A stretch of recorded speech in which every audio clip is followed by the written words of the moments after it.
defiance, he dared to demand its suffrage, that is, its abdication, the abdication of this inalienable sovereignty. And he obtained it. But what is sovereignty? It is, they say, the power to make laws. Another absurdity, a relic of despotism. The nation had long seen kings issuing their commands in this form, for such is our pleasure. It wished to taste in its turn the pleasure of making laws. For 50 years it has brought them forth by myriads. Always, be it understood, through the agency of representatives. The play is far from ended. The definition of sovereignty was derived from the definition of the law. The law, they said, is the expression of the will of the sovereign. Then, under a monarchy, the law is the expression of the will of the king. In a republic, the law is the expression of the will of the people. Aside from the difference in the number of wills, the two systems are exactly identical, both share the same error, namely, that the law is the expression of a will. It ought to be the expression of a fact. Moreover, they followed good leaders. They took the citizen of Geneva for their prophet, and the contrat social for their Koran.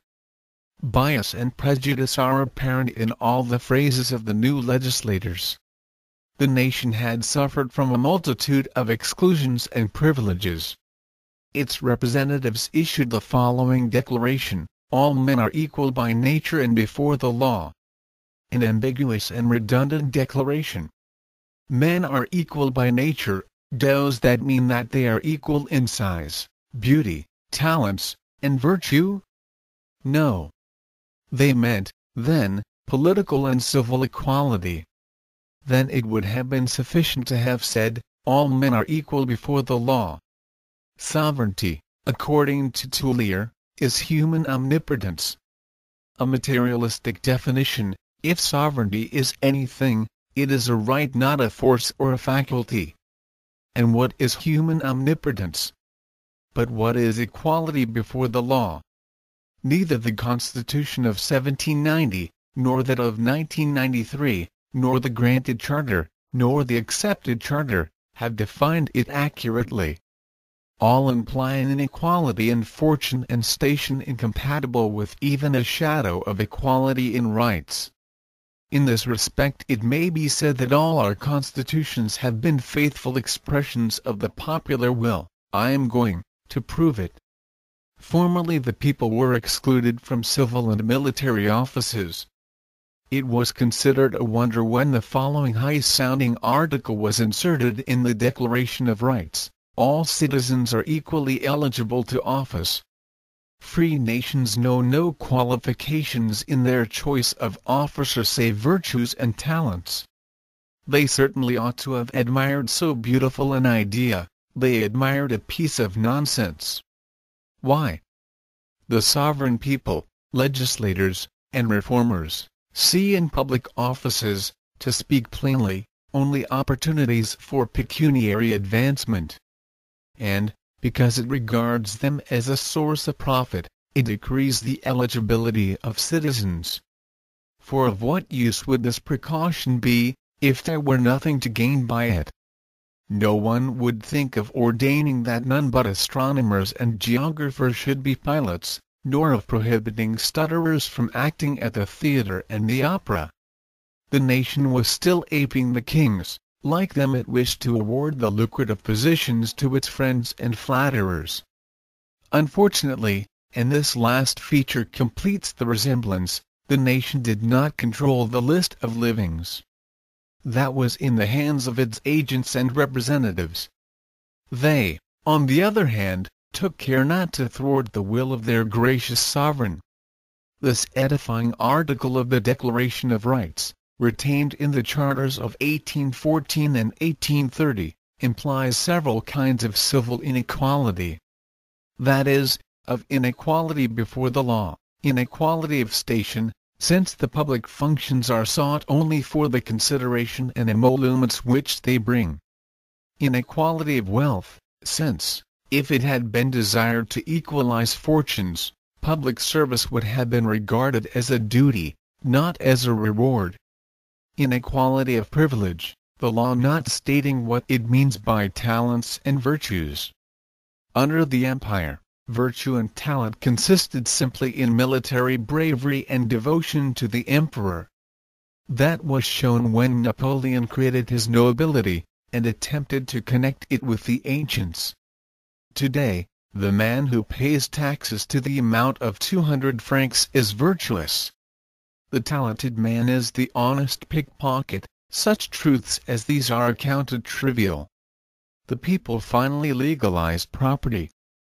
God forgive them, for they knew not what they did. For 50 years they have suffered for their miserable folly. But how came the people, whose voice, they tell us, is the voice of God, and whose conscience is infallible, how came the people to err? How happens it that, when seeking liberty and equality, they fell back into privilege and slavery? Always through copying the ancient rhyme. Formerly, the nobility and the clergy contributed towards the expenses of the state only by voluntary aid and gratuitous gift.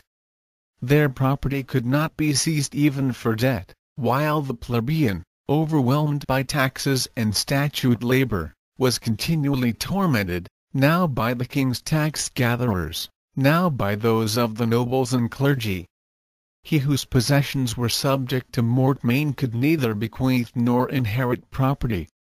He was treated like the animals, whose services and offspring belonged to their master by right of accession. The people wanted the conditions of ownership to be alike for all. They thought that everyone should enjoy and freely dispose of his possessions, his income, and the fruit of his labor and industry. The people did not invent property. But as they had not the same privileges in regard to it, which the nobles and clergy possessed, they decreed that the right should be exercised by all under the same conditions. The more obnoxious forms of property, statute labor, mortmain, martyrs, and exclusion from public office have disappeared. The conditions of its enjoyment have been modified, the principle still remains the same. There has been progress in the regulation of the right. There has been no revolution. These, then, are the three fundamental principles of modern society, established one after another by the movements of 1789 and 1830. 1. Sovereignty of the human will. In short, despotism. 2. Inequality of wealth and rank. 3. Property above justice, always invoked as the guardian angel of sovereigns, nobles, and proprietors. Justice, the general, primitive, categorical law of all society. We must ascertain whether the ideas of despotism, civil inequality and property, are in harmony with the primitive notion of justice, and necessarily follow from it, assuming various forms according to the condition, position, and relation of persons. Or whether they are not rather the illegitimate result of a confusion of different things, a fatal association of ideas. And since justice deals especially with the questions of government, the condition of persons, and the possession of things, we must ascertain under what conditions, judging by universal opinion and the progress of the human mind, government is just, the condition of citizens is just, and the possession of things is just.